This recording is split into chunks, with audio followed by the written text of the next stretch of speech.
اعوذ باللہ من الشیطان الرجیم بسم اللہ الرحمن الرحیم السلام علیکم ورحمۃ اللہ وبرکاتہ۔ ناظرین، قادیان دارالامان کے MTO اسٹوڈیو سے آج ہم رہیں گے خلافت سے وابستہ ہم کے عنوان پر ایک مذاکرہ لے کر آپ کی خدمت میں حاضر ہیں۔ اس مذاکرے میں ہم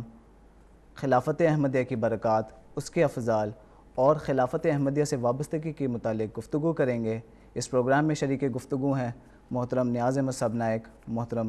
نوید احمد صاحب فضل، ہر دو کا اس پروگرام میں خیر مقدم کرتا ہوں۔ ناظرین، اللہ تعالیٰ کی قدیم سے یہ سنت چلی آئی ہے کہ اس نے بنی نوع انسان کی فلاح و بہبود کے لیے، ان کو نیکیوں کی طرف گامزن کرنے کے لیے اور ان کو تقویٰ کی راہوں میں آگے بڑھانے کے لیے مختلف اوقات میں، مختلف ادوار میں انبیاء علیہم السلام کو مبعوث فرمایا ہے، اور اسی سنت کے موافق ہمارے پیارے آقا حضرت محمد مصطفیٰ صلی اللہ علیہ وسلم کو عرب کے بیابان ملک میں اللہ تعالیٰ نے مبعوث فرمایا، اور آپ کے ذریعے اللہ تعالیٰ نے تکمیل شریعت کیا اور ایک الہی شریعت آپ کے اوپر نازل فرمائی، اور آپ کی وفات کے بعد اللہ تعالیٰ نے اپنے وعدے کے موافق خلافت علی منہاج نبوت کا سلسلہ جاری فرمایا۔ اسی طرح اس زمانے میں آپ صلی اللہ علیہ وسلم کے عاشق صادق حضرت مرزا غلام احمد صاحب قادیانی مسیح موعود و مہدی موعود علیہ السلام کو اللہ تعالیٰ نے مبعوث فرمایا،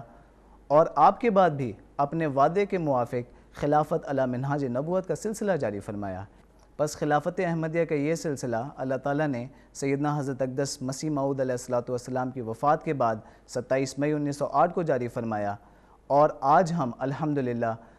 قدرت ثانیہ کے 5ویں مظہر حضرت مرزا مسرور احمد صاحب خلیفۃ المسیح الخامس ایدہ اللہ تعالیٰ بنصر العزیز کے بابرکت دور سے گزر رہے ہیں۔ بس اب ہم اس گفتگو کو آگے بڑھائیں گے، اور محترم نیاز صاحب، میں آپ سے پوچھنا چاہوں گا کہ ہم خلیفہ وقت کے ساتھ کس طریقے سے ذاتی تعلق پیدا کر سکتے ہیں اور اس کی کیا اہمیت ہے؟ جزاکم اللہ۔ نبی کریم صلی اللہ علیہ وآلہ وسلم نے فرمایا کہ تم میں سے کوئی مومن نہیں ہو سکتا جب تک کہ میں اس کے والدین اور اس کے تمام لوگوں سے اس کا زیادہ محبوب نہیں ہو جاتا۔ اسی بات کو حضرت مسیح موعود علیہ السلام نے شرائط بیعت میں بھی بیان فرمایا کہ بیعت کنندہ کا میرے ساتھ ایسا تعلق ہو جس کی مثال دنیاوی رشتوں میں نہ ملتی ہو۔ تو حضرت صلی اللہ علیہ وسلم اور حضرت مسیح موعود علیہ السلام اور ان کی اتباع میں خلیفہ وقت سے ذاتی تعلق اور محبت پیدا کرنا یہ ایمان کا ایک اہم جز ہے۔ خلیفہ وقت سے ذاتی تعلق پیدا کرنا ہمارے لیے ہر لحاظ سے باعث برکت ہوتا ہے۔ خلیفہ وقت کا وجود ایسا وجود ہوتا ہے جو قبولیت دعا کا ایک مجسم وجود ہوتا ہے۔ وہ نور خدا سے دیکھ رہا ہوتا ہے، وہ خدا کا نمائندہ زمین پر ہوتا ہے اور نائب رسول ہوتا ہے۔ جب ہم ان کی خدمت میں بار بار دعا کی غرض سے لکھتے رہیں گے تو ان کے دل میں ہمارے تئیں دعا کی تحریک پیدا ہو جائے گی۔ چنانچہ اس زمن میں حضرت خلیفۃ المسیح ثانی کا اقتباس میں یہاں پیش کرنا چاہوں گا۔ حضور فرماتے ہیں، تمہارے لیے ایک شخص تمہارا درد رکھنے والا، تمہاری محبت رکھنے والا، تمہارے دکھ کو اپنا دکھ سمجھنے والا، تمہاری تکلیف کو اپنی تکلیف سمجھنے والا، تمہارے لیے خدا کے حضور دعائیں کرنے والا ہے، مگر ان کے لیے نہیں ہے۔ تمہارا اسے فکر ہے، درد ہے، اور وہ تمہارے لیے اپنے مولا کے حضور تڑپتا رہتا ہے، لیکن ان کے لیے ایسا کوئی نہیں ہے۔ کسی کا اگر ایک بیمار ہو تو اس کو چین نہیں آتا، لیکن کیا تم ایسے انسان کی حالت کا اندازہ کر سکتے ہو جس کے ہزاروں نہیں بلکہ لاکھوں بیمار ہوں؟ انوار العلوم جلد 2 صفحہ 156۔ اسی طرح حضرت خلیفۃ المسیح الخامس ایدہ اللہ تعالیٰ بنصرہ العزیز خلافت سے کامل تعلق اور وابستگی کی اہمیت و افادیت بیان کرتے ہوئے ایک جگہ فرماتے ہیں، حضور فرماتے ہیں، جس طرح وہی شاخ پھل لا سکتی ہے جو درخت کے ساتھ ہو،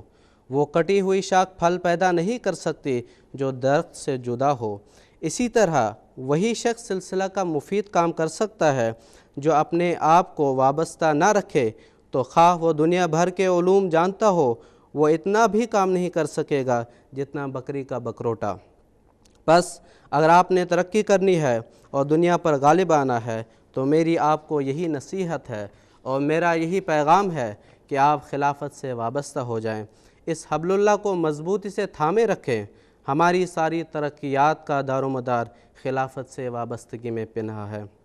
بہاولہ احمدیہ گیزٹ کینیڈا، مئی و جون 2003۔ تو پس تمام روحانی برکات کے حصول کے لیے خلیفہ وقت سے ذاتی تعلق از حد ضروری ہے، اور تمام ابتلاؤں اور تمام خطرات کا یہی ایک حصن حسین، ایک مضبوط قلعہ ہمارے پاس ہے۔ اور والدین کی ایک بھاری ذمہ داری بنتی ہے کہ وہ اپنے بچوں کا تعلق خلیفہ وقت کے ساتھ مضبوط کروا دیں۔ حضرت خلیفۃ المسیح الخامس اید اللہ تعالیٰ بنصرہ العزیز جب مسند خلافت پر متمکن ہوئے، اور جب آپ شروع میں افریقہ گئے تو وہاں سے واپسی کے بعد حضور انور نے خطبہ جمعہ میں ایک واقعہ سنایا۔ حضور نے فرمایا کہ جب میں افریقہ گیا تو وہاں میں نے دیکھا کہ ایک ماں اپنے بچے کو گود میں اٹھائی ہوئی ہے، اور بار بار اس بچے کی توجہ وہ میری طرف کرنا چاہتی ہے، لیکن وہ بچہ کسی طرح میری طرف متوجہ نہیں ہوتا،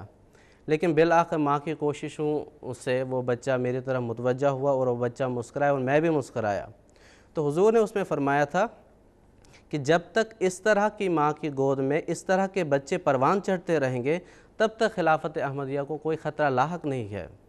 تو بتانے کا مقصد یہ ہے کہ اگر ہم خلیفہ وقت سے ذاتی تعلق پیدا کریں گے، جو برکات خلیفہ وقت کے ساتھ منسلک ہوتی ہے، ہم ان برکات سے مستفیض اور فیض یاب ہو سکتے ہیں۔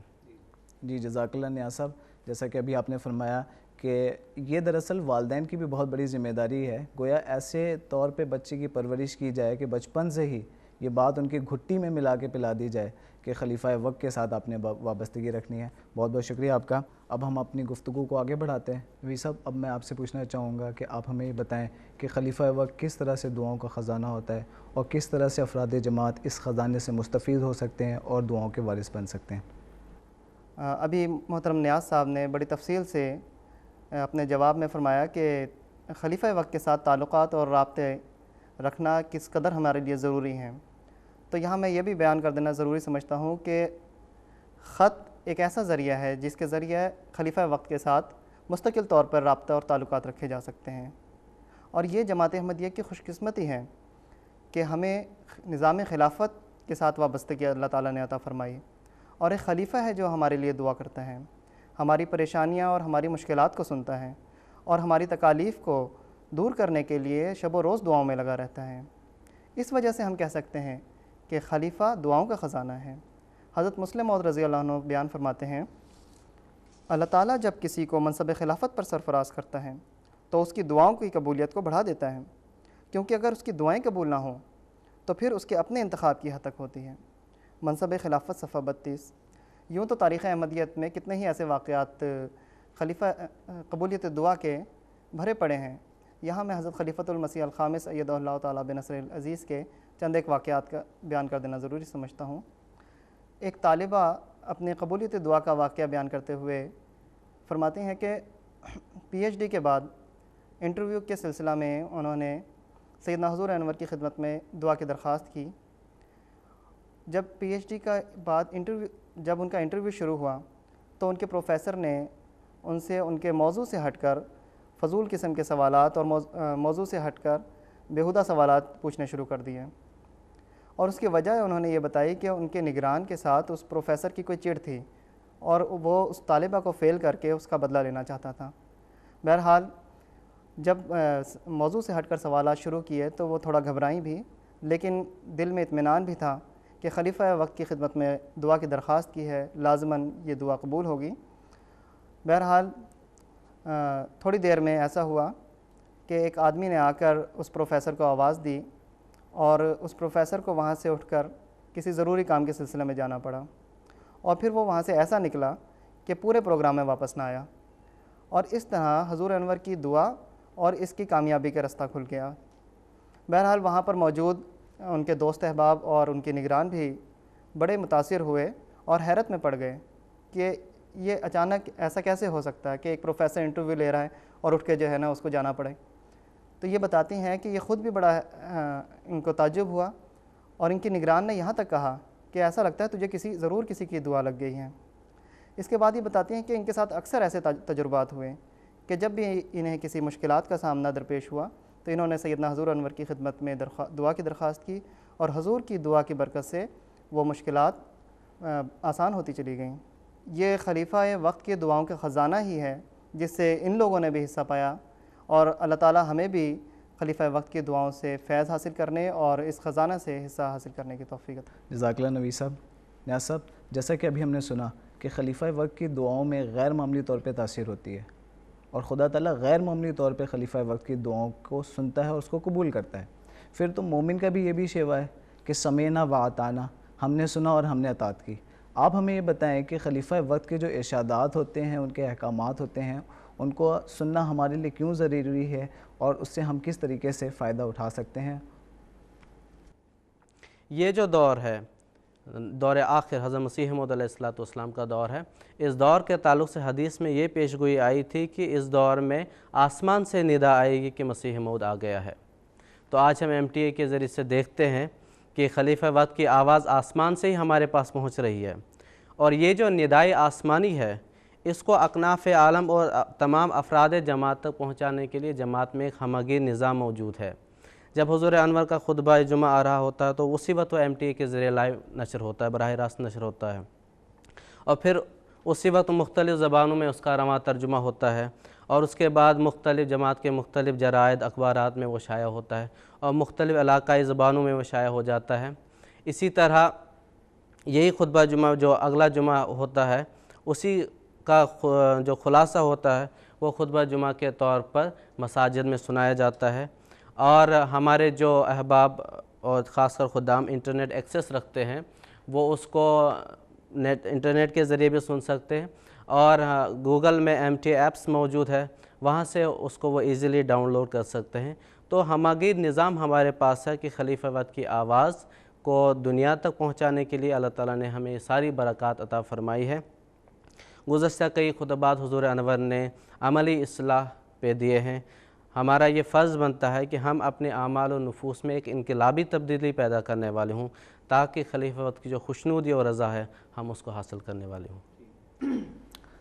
جزاک اللہ۔ نبی صاحب، آپ سے میں پوچھنا چاہوں گا کہ جیسا کہ ابھی ہم نے سنا کہ خلیفہ وقت کے ارشادات کو سننا، پھر ان پر عمل کرنا کتنا ضروری ہے ہمارے لیے، تو گویا ہماری دینی اور دنیاوی دونوں ہی ترقی کا انحصار خلیفہ وقت کے ساتھ ہے، ان کے ارشادات کے ساتھ ہے۔ تو اس ضمن میں ذرا ہمیں کچھ بتائیں کہ کس طریقے سے ہماری دینی اور دنیاوی دونوں ترقی خلیفہ وقت کے ارشادات کے مطابق ہوتی ہے؟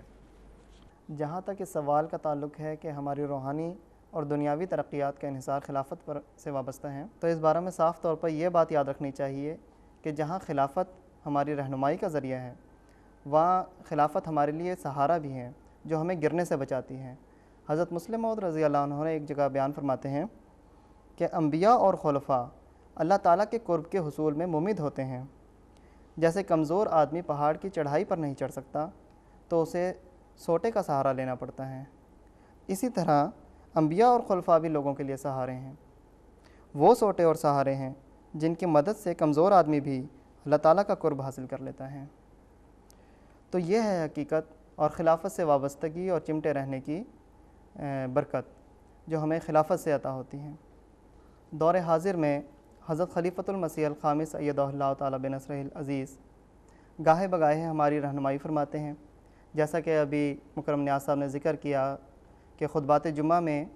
مسلسل اور متواتر اصلاح اعمال کے تعلق سے سیدنا حضور انور نے حال ہی میں ایک خطبات دیے۔ تو اگر ہم خطبات کا جائزہ لیں اور خطابات کا جائزہ لیں تو خلیفۃ المسیح الخامس سیدہ اللہ تعالیٰ بنصرہ العزیز نے ہمارے غیر معمولی طور پر اپنے خطبات میں ہماری ایسی رہنمائی فرمائی ہے جو ہمارے روحانی اور دنیاوی اور دینی تمام لحاظ سے دیکھیں تو ہماری ترقیات کے لیے وہ ایک شاہراہ کے طور پر ہیں۔ پھر وقتاً فوقتاً ہمارے طلباء و طالبات، پھر کالج اور یونیورسٹیز کے طلباء و طالبات کے ساتھ میٹنگز، اسی طرح ریسرچ میں جانے والے طلباء و طالبات کے ساتھ حضور انور کی میٹنگز، پھر خدام، لجنہ، اطفال، پھر واقفین و واقفات کے ساتھ مجلس سوال و جواب اور ایسی میٹنگز ہوتی رہتی ہیں جن سے ہمارے نوجوان اور اسٹوڈنٹس خاص طور پر خلیفۃ المسیح الخامس سید تعالیٰ بنصرہ العزیز سے رہنمائی طلب فرماتے ہیں، اور سیدنا حضور انور ان کے عذرائے شفقت ان کے سوالوں کے جواب بھی دیتے ہیں۔ چونکہ ہماری جماعت میں ایک بڑا طبقہ نوجوانوں کا واقفین ہے، اس لیے میں یہاں پر سب سے پہلے واقفین کے لیے اور واقفات نو کے لیے جو سیدنا حضور انور نے ہدایت اور رہنمائی فرمائی ہے اس کا ذکر کر دینا ضروری سمجھتا ہوں۔ حضور فرماتے ہیں، ہمیشہ آپ کے ذہن میں یہ ہونا چاہیے کہ آپ آزاد نہیں ہیں، وقف کا مطلب یہ ہے کہ اپنی پڑھائی ختم کر کے اپنے آپ کو جماعت کے لیے پیش کر دیا، آگے جہاں چاہے جماعت آپ سے کام لے۔ تو یہ ہے واقفین کی ذمہ داریاں اور واقفین کی زندگی بھر کے لیے سیدنا حضور انور کی رہنمائی۔ اسی طرح واقفات نو کو سیدنا حضور انور نے تعلیم کے میدان میں میڈیسن پڑھنے کی طرف توجہ دلائی اور فرمایا کہ میڈیسن پڑھ کر آپ کو باہر بھی بھجوایا جا سکتا ہے۔ اسی طرح واقفات کو ٹیچنگ اور جرنلزم، سائنس، اسی طرح زبانوں میں توجہ کر کے پڑھنے کی ہدایت سیدنا حضور انور وقتاً فوقتاً فرماتے رہتے ہیں۔ پھر جہاں سیدنا حضور انور نے واقفات بچیوں کو اور ہماری احمدی بچیوں کو تعلیم کے میدان میں آگے بڑھنے کی اور تعلیم کے میدان میں مختلف شعبہ جات میں تعلیم حاصل کرنے کی ہدایت فرمائی، وہاں یہ بھی فرمایا کہ ویکینڈ اور چھٹیوں میں گھریلو کام اور کھانا وغیرہ پکانا بھی سیکھنے کی عادت ڈالنی چاہیے اور ان چیزوں کی طرف بھی توجہ کرنی چاہیے۔ یعنی سیدنا حضور انور نے ہماری رہنمائی دینی، روحانی، دنیاوی ہر لحاظ سے ہماری رہنمائی فرماتے ہیں۔ پھر مختلف شعبہ جات میں تعلیم حاصل کرنے کے لیے سیدنا حضور انور ہمیں توجہ دلاتے ہیں، کیونکہ ہماری دنیاوی ترقی کا انحصار تعلیم پر ہے۔ اور تعلیم کے حوالے سے اگر ہم دیکھیں تو غیر معمولی طور پر سیدنا حضور انور نے ہمارے نوجوانوں کو اور ہمارے واقفین کو تعلیم حاصل کرنے کی طرف توجہ دلائی ہے، اور اسی وجہ سے اعلیٰ پوزیشن حاصل کرنے والے اور اعلیٰ نمبرات حاصل کرنے والوں کو ان کے لیے وظائف اور تمغے بھی دیے جاتے ہیں، وظائف بھی لگائے جاتے ہیں، انعامات اور سندات سے بھی حضرت خلیفۃ المسیح الخامس سید اللہ بنصرہ العزیز خود نوازتے ہیں۔ تو یہ سیدنا حضور انور کی بڑی شفقت ہے اور خلافت کی برکت ہے، جس کی وجہ سے ہمیں یہ نعمتیں اللہ تعالیٰ نے عطا فرمائی ہیں اور ہمیں یہ نعمتیں نصیب ہو رہی ہیں۔ جزاک اللہ، بہت بہت شکریہ آپ کا۔ یہاں صاحب، جیسے کہ ابھی نبی صاحب نے ہمیں بتایا کہ خلیفہ وقت کس طریقے سے نوجوانوں کو دینی امور ہوں کیا دنیاوی امور ہو، ہر امور کی طرف، ہر امر کی طرف حضور خصوصیت سے ہمیں توجہ دلا رہے ہیں، اور ہماری گائیڈنس گویا حضور ہر وقت ہمارے شامل حال، حضور کی گائیڈنس ہمارے شامل حال رہتی ہے۔ تو میں آپ سے پوچھنا چاہوں گا کہ خلافت احمدیہ کے استحکام کے لیے جو نوجوانوں کے کردار رہے ہیں، اس کے متعلق ہمیں کچھ بتائیں کہ کس طریقے سے نوجوان نے بڑھ چڑھ کے خلیفہ وقت کی آواز پر لبیک کہا اور کس طریقے سے اپنے کردار کو نبھایا ہے۔ جزاکم اللہ تعالیٰ احسن الجزا۔ خلیفہ وقت کی طرف سے جو تحریکات ہوتی ہیں وہ افراد جماعت کی فلاح و بہبود اور ایمان و ایقان میں بڑھوتری کے لیے ہوا کرتی ہے۔ چنانچہ اس زمن میں حضرت خلیفۃ المسیح رابع کا ایک ارشاد میں یہاں پڑھ کر سناتا ہوں۔ حضور فرماتے ہیں، اللہ تعالیٰ جب بھی کوئی تحریک جماعت احمدیہ کے کسی خلیفہ کے دل میں ڈالتا ہے، اس کے متعلق آپ کو پوری طرح مطمئن ہونا چاہیے کہ ضرور کوئی الہی اشارے ایسے ہیں جو مستقبل کی خوش آئند باتوں کا پتہ دے رہے ہیں، اور وہ تحریک جو بظاہر معمولی سی آواز سے اٹھتی ہوئی نظر آتی ہے، ایک عظیم الشان عمارت میں تعمیر ہو جاتی ہے۔ جس تحریک میں آپ اس لیے حصہ لیں گے کہ اللہ تعالیٰ کے قائم کردہ مسیح موعود کے خلیفہ کی تحریک ہے، اس میں عظیم الشان برکتیں پڑیں گی جو آپ کے تصور سے بالا ہوں گی۔ ماہنامہ خالد روا، جون 1986، صفحہ 21۔ خلیفہ وقت کی آواز پر لبیک کہنا ہمارے لیے ہر لحاظ سے باعث برکت ہوتا ہے، اور کامل اطاعت و فرمانبرداری کا مظاہرہ کرنا ہی حقیقی بیعت ہے، ورنہ ظاہری بیعت تو کوئی چیز نہیں ہے۔ تو اس تعلق سے حضرت خلیفۃ المسیح ثانی رضی اللہ تعالیٰ عنہ کا ارشاد میں سناتا ہوں۔ حضور فرماتے ہیں، خلافت کے تو معنی ہی یہ ہیں کہ جس وقت خلیفہ کے منہ سے کوئی لفظ نکلے، اس وقت سب سکیموں، سب تجویزوں اور سب تدبیروں کو پھینک دیا جائے اور سمجھ لیا جائے کہ اب وہی سکیم، وہی تجویز اور وہی تدبیر مفید ہے جس کا خلیفہ وقت کی طرف سے حکم ملا ہے۔ جب تک یہ روح جماعت میں پیدا نہ ہو، اس وقت تک سب خطبات رائیگاں، تمام سکیمیں باطل اور تمام تدبیریں ناکام ہیں۔ روزنامہ الفضل قادیان، 31 جنوری 1936۔ جماعت احمدیہ کی تاریخ ایسی مثالوں سے بھری پڑی ہے کہ کس طرح جماعت احمدیہ کے افراد نے قرون اولیٰ کے صحابہ کے نقش قدم پر چلتے ہوئے حضرت مسیح موعود علیہ السلام اور ان کے خلفاء کی تحریکات پر لبیک کہا۔ چنانچہ حضرت مسیح موعود علیہ السلام نے جب مینارۃ المسیح کی تعمیر کے سلسلے میں چندہ کی تحریک فرمائی تو آپ کے صحابی حضرت منشی شادی خان رضی اللہ تعالیٰ عنہ نے گھر کا سارا اثاثہ فروخت کر دیا سوائے 2 چارپائیوں کے، اور جب سارا اثاثہ فروخت کیا تو وہ رقم حضرت مسیح موعود علیہ الصلوۃ والسلام کی خدمت میں پیش کی، تو حضور نے اس پہ اظہار خوشنودی کرتے ہوئے فرمایا کہ آپ نے تو حضرت ابوبکر صدیق رضی اللہ تعالیٰ عنہ جیسا نمونہ دکھایا ہے۔ تو حضرت منشی شادی خان رضی اللہ تعالیٰ عنہ وہ اس پہ بہت خوش ہوئے اور جو 2 چارپائیاں گھر میں رکھی تھی وہ بھی فروخت کر دی اور اس کی رقم حضرت مسیح موعود علیہ الصلوۃ والسلام کی خدمت میں پیش کر دی۔ اسی طرح حضرت مسیح موعود علیہ الصلوۃ والسلام کے خلفاء نے اپنے اپنے وقتوں میں اپنے وقت کے تقاضے کے مطابق تحریکات فرمائی اور افراد جماعت نے ان پر والہانہ لبیک کہا اور سمیعنا و اطعنا کا جو شیوا جماعت احمدیہ کا ہے وہ انہوں نے دکھایا۔ اس وقت میں حضرت خلیفۃ المسیح الخامس ایدہ اللہ تعالیٰ بنصرہ العزیز کی بعض تحریکات کا ذکر کرتا ہوں۔ حضرت خلیفۃ المسیح الخامس ایدہ اللہ تعالیٰ بنصرہ العزیز نے فرمایا کہ جو لوگ حضرت صلی اللہ علیہ وسلم کی ذات اقدس پر گند اچھالتے ہیں اور اعتراضات کرتے ہیں، خدام الاحمدیہ اور لجنہ کو چاہیے کہ ٹیمیں تیار کرے ان کا جواب دے۔ تو اس آواز پر لبیک کہتے ہوئے خدام اور لجنہ نے ٹیمیں تیار کی اور انٹرنیٹ اور دیگر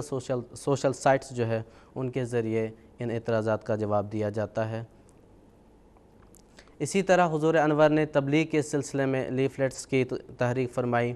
کہ لوگوں کو ڈور ٹو ڈور کانٹیکٹ جو ہے، یعنی ان کے پاس جا کے حضور نے فرمایا کہ ذاتی رابطہ کر کے ان کو سمجھا بجھا کے کہ یہ لیفلیٹس ہے، یہ ہمارا جماعتی لٹریچر ہے، ان کو اچھی طرح سمجھا کے اگر وہ لینا چاہیں تو تب ان کو دے دیں ورنہ ان کو نہ دیں۔ تو تبلیغ کے تعلق سے حضور نے یہ